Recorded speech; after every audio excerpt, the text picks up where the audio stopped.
Morning all of you. This is Aruna Bharpotiya और आज जो हम टॉपिक पढ़ रहे हैं चैप्टर 4 का hardness in properties of materials में हमने अपीयरेंस पढ़ लिया था, टेक्सचर पढ़ लिया था। आज हम हार्डनेस देखेंगे। हार्डनेस का मतलब आपको पता होता है कि अगर आप किसी चीज़ को टच करते हैं और अगर वह आपको हार्ड लगती है। वैसे तो हम लोग किसी भी चीज़ को टच करके बता सकते हैं कि उसका अपीयरेंस कैसा है, सॉफ्ट है या फिर सॉफ्ट के साथ साथ हार्ड है, स्मूथ है या रफ है, तो ये चीज़ हम बता सकते हैं। तो इसके लिए हम क्या करते हैं, जैसे take a piece of sponge and iron rod. हमने एक स्पंज लिया है और आयरन रॉड लिया है। ट्राई टू कंप्रेस बोथ, दोनों को हम कंप्रेस कर रहे हैं। व्हाट डू यू ऑब्जर्व, आप क्या ऑब्जर्व करते हैं? You can easily compress the sponge, sponge को आप इजीली कंप्रेस कर सकते हैं, उसको दबा सकते, पुश कर सकते हैं। पर अगर आप आयरन रॉड को पुश करेंगे तो वो कंप्रेस्ड नहीं होती है। तो material that can be compressed are called soft material, मतलब ऐसे मटेरियल जो कि कंप्रेस्ड हो जाते हैं उनको हम क्या कहते हैं? सॉफ्ट मटेरियल्स कहते हैं।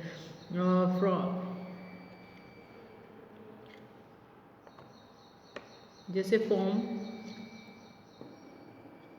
Melted wax and sponge are some example of soft material. Form का मतलब आप जानते हो कि जो सॉफ्ट गद्दे टाइप होता है। मेल्टेड वैक्स भी आप जानते हो, वैक्स को अगर हम मेल्ट करें या फिर मोमबत्ती जो है जो वैक्स से बनी होती है उसको मेल्ट कर सकते हैं हम।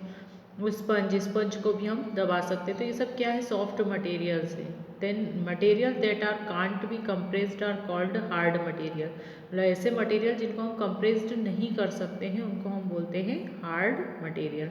मोस्ट ऑफ जैसे मेटल्स इसमें आती है, जैसे आयरन, कॉपर, एल्यूमिनियम, ये सब क्या है? हार्ड मटेरियल्स हैं। Because of this quality of hardness, क्योंकि इनमें क्या क्वालिटी है? हार्डनेस की, कठोरता की क्वालिटी है।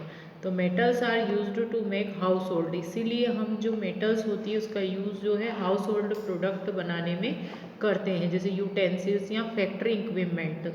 जो फैक्ट्री में जो मशीन से यूज़ होती है वो भी किससे बनी होती है? मेटल से। अब जैसे फॉर्म है, इसमें फॉर्म है, ये सॉफ्ट टॉयज़ है, एल्यूमिनियम केन है और ये आयरन नेल्स है। तो ये दोनों किस में आते हैं? सॉफ्ट मटेरियल में, और ये दोनों आते हैं हार्ड मटेरियल्स में। जैसे डायमंड जो है वो हार्डेस्ट नेचुरल सब्सटेंस है वर्ल्ड की। अगर हम बात करें तो वर्ल्ड में हार्डेस्ट नेचुरल सब्सटेंस कौन सा है? वो है diamond. So diamond are used as a tool for cutting glass and grinding rocks. तो इसीलिए जो डायमंड है उसका यूज़ किस में करते हैं? कांच की कटिंग जो होती है, ग्लास की जो कटिंग होती है उसमें, और रॉक्स को पीसने के लिए या उसकी ग्राइंडिंग या तोड़ने के लिए जो है वो एक तरह से डायमंड का यूज़ होता है। और फिर उसके बाद आता है सॉल्युबिलिटी और इनसॉल्युबिलिटी, ये आप जानते ही होंगे, इसको हम एक एक्सपेरिमेंट के थ्रू समझते हैं। टेक अ ग्लास और a beaker and fill 3/4 of it with clean water. आप एक ग्लास लो और उसको आधे से थोड़ा ऊपर तक फील कर दो वाटर से। Add half of spoon of a sugar, आप उसमें क्या डालो? शुगर डालो और उसको चम्मच की हेल्प से घुमाओ, स्टर करो constant with a spoon. Constantly आप उसको घुमाते जाओ।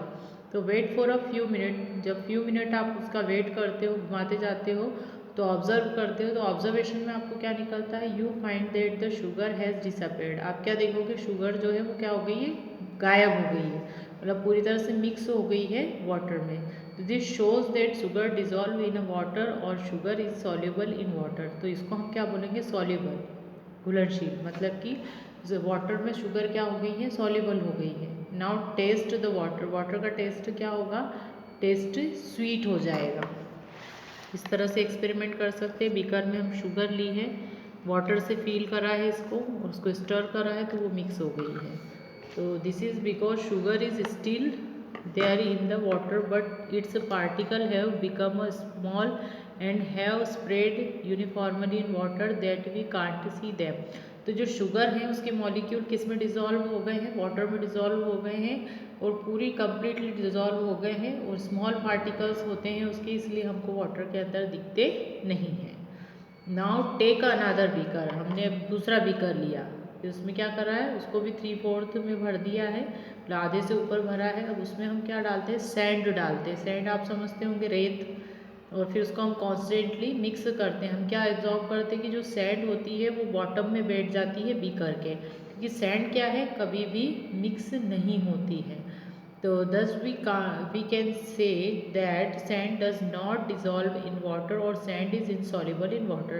तो मतलब जो सैंड है वो क्या है, वाटर में डिजॉल्व नहीं हुई है, आपको दिख रही होगी है ना। यहाँ पर हमने वाटर लिया है 3/4, उसमें सैंड डाली है और स्पून की हेल्प से उसको स्टर किया है।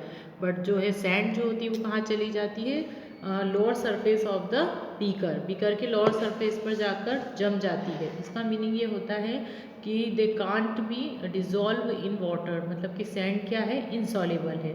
मतलब कि ऐसे सब्सटेंसेस जो वाटर में सॉल्युबल होते हैं, मिक्स हो जाते हैं, उसको हम बोलते हैं सॉल्युबल सब्सटेंसेस, एंड जो नहीं होते हैं उसको हम बोलते हैं इनसॉल्युबल। और solubility of solid in water, इसको हम देख लेते हैं। तो solid material that dissolve in water are said to be soluble in water.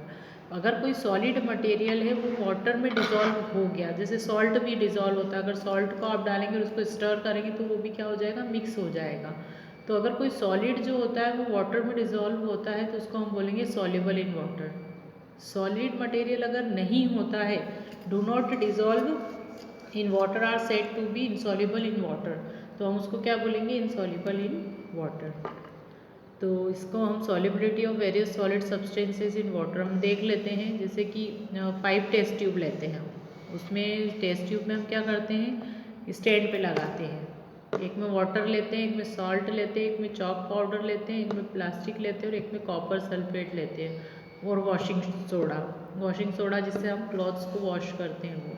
Take a 5 test tube and add small amount of common salt, मतलब इनमें हम क्या डालते हैं, कॉमन सॉल्ट डालते हैं। तो हम देख लेते हैं, जैसे फर्स्ट वाली में हमने कॉमन सॉल्ट डाला है, दूसरे में हमने चाक पाउडर डाला है, तीसरे में हमने प्लास्टिक डाला और फिर कॉपर सल्फेट डाला है, उसमें हमने डाला है वॉशिंग सोडा।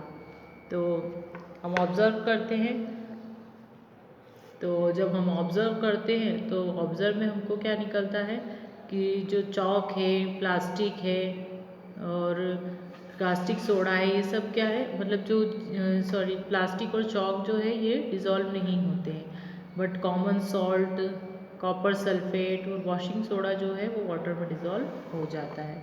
तो इससे क्या कंक्लूज़न निकलता है, इससे ये कंक्लूजन निकलता है, we conclude that common salt, copper sulphate and washing soda are soluble in water, but chalk powder and plastic जो है वो इनसॉल्युबल है इन वाटर में।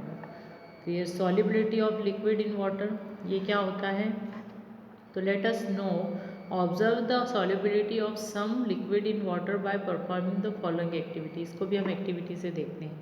फिर से हम 5 टेस्ट ट्यूब लेते हैं और उसको स्टैंड पे लगाते हैं और उसमें water, glycerine, kerosene oil, vinegar, mustard oil और अल्कोहल लेते हैं।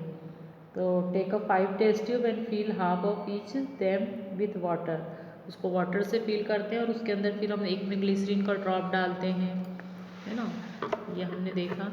एक में ग्लिसरीन, फिर एक में केरोसिन, फिर एक में विनेगर, फिर एक में मस्टर्ड ऑयल और फिर अल्कोहल एंड वाटर। तो इन सबकी एक तरह से देखा जाए तो कंडेंसेशन, एक तरह से सभी जो है वो अलग अलग उनकी क्या बोल सकते हैं उसको, थिकनेस अलग अलग है। तो अगर हम देखें तो इस एक्टिविटी में हम क्या ऑब्जर्व करते हैं, तो you observe that liquid like glycerine, vinegar and alcohol have completely mix, glycerine भी वाटर में मिक्स हो जाता है, विनेगर भी हो जाएगा और अल्कोहल भी हो जाएगा। बट कुछ लिक्विड जैसे केरोसिन ऑयल, केरोसिन कभी भी मिक्स नहीं होता है, वो ऊपर सरफेस पर तैरता रहेगा। और मस्टर्ड ऑयल भी नहीं होगा, ऑयल कभी भी मिक्स नहीं होते हैं। और अल्कोहल जो है, अल्कोहल तो मिक्स हो जाएगा। तो अगर देखें तो जो ऑयल जिनकी थिकनेस ज़्यादा है तो वो क्या होते हैं, उस वाटर की सरफेस पर तैरते रहते हैं। तो जो सॉल्युबल हो गए, मतलब जो मिक्स हो गए, जो इसमें पूरी तरह से मिक्स हो गया है, उसको हम बोलेंगे सॉल्युबल, और जो नहीं होते हैं वो इनसॉल्युबल होते हैं। तो लिक्विड भी जो होते हैं वो सॉल्युबल और इनसॉल्युबल होते हैं अगर लिक्विड को देखें तो from the above activity we conclude that some liquid mix completely with water they are miscible in water, मतलब कि जो कम्प्लीटली वाटर में मिक्स हो जाते हैं उनको मिसिबल बोलते हैं, और जो नहीं होते हैं उनको इमिजिबल बोलते हैं, जैसे कि केरोसिन और ऑयल, ये मिक्स नहीं होते हैं लिक्विड ही, पर ये फिर भी क्या होगी, लिक्विड के अंदर मिक्स नहीं होते। तो हमने सॉलिड की एक तरह से सॉलिबिलिटी देख ली है, लिक्विड की सॉलिबिलिटी देख ली, अब हम गैसेस की सॉलिबिलिटी देखेंगे, जो कि मैं आपको नेक्स्ट वीडियो में सेट करूँगी। Thank you.